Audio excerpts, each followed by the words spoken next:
嗨，大家好，我是志明，我是狸猫。今天我们来聊聊那个阿玛的伤口。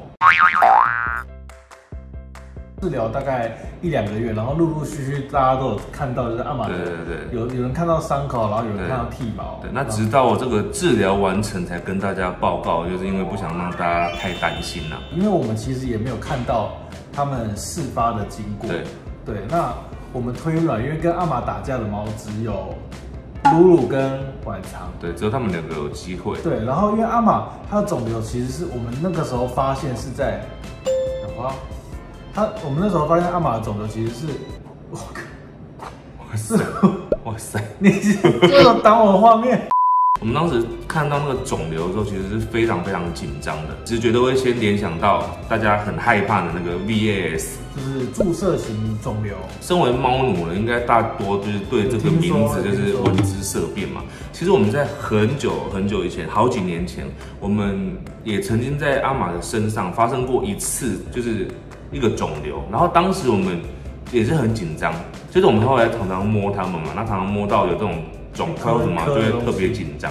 所以我们今天就是特别来聊聊这个猫咪肿瘤这件事情，尤其是注射性肿瘤。我们之前在猫奴急诊室也有讲过，只是我们今天可能没有很多人会看完，因为那个真的是比较硬一点。对，那我们今天就是把那个猫奴急诊室那个重点整理出来。早期的时候，大家都是说 VAS， 它其实是单指就是因为疫苗而引起的肿瘤，后来就叫做 FISS。因为他们发现呢，就是不只是疫苗才会引起，只要有任何注射性行为，都有可能会引起这个肿瘤的发生。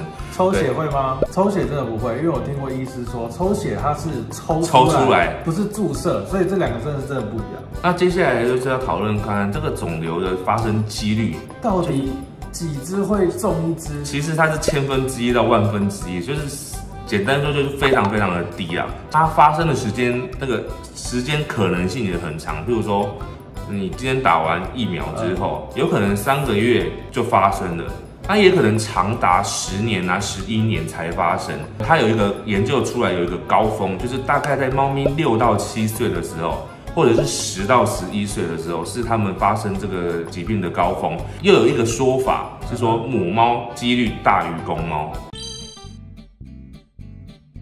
那个时候是流行5合1疫苗，然后台湾很多人都是打5合1，就是帮宠物打5合1。但是5合1里面有佐剂，有含铝，很多学者他们认为就是那个含的那个佐剂导致他们的注射型肿瘤。我们当初捡到他打疫苗的时候，就是在10几年前，他那时候打的就是5合1，就是有含铝，就那时候含佐剂的这个东西。就那时候可能还没有流行3合1啦，然后所以只有5合1。但是现在开始好像也有一些没有含佐剂的有上市了。那详细的那种疫苗资讯呢，大家可以跟兽医师讨论。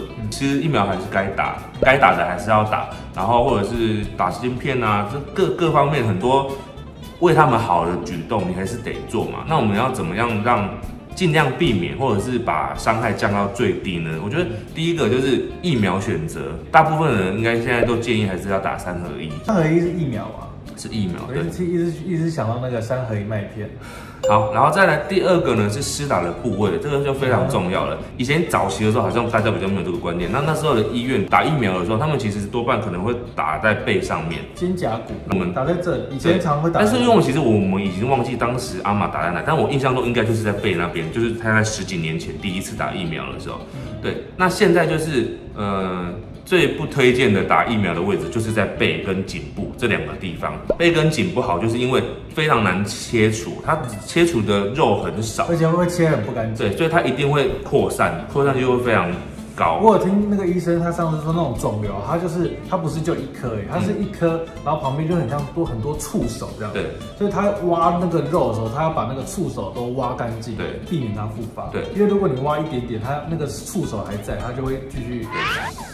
为什么医生说这个一定真的确诊的话，一定要大范围切除？因为它一旦复发，几乎就很难救回来了，因为它第2次复发的时候，它就会范围更大，你就更难去做切除，或者是更难去治疗了。肿瘤这种可怕的原因，是因为它的复原是非常困难的。然后刚刚讲的就是你要除了不要打在颈部跟这个背部之外呢，那可以打在其他地方，譬如说打在四肢。就真的在手跟脚上面，因为万一真的发生的时候，帮他做截肢，可能可以救回他。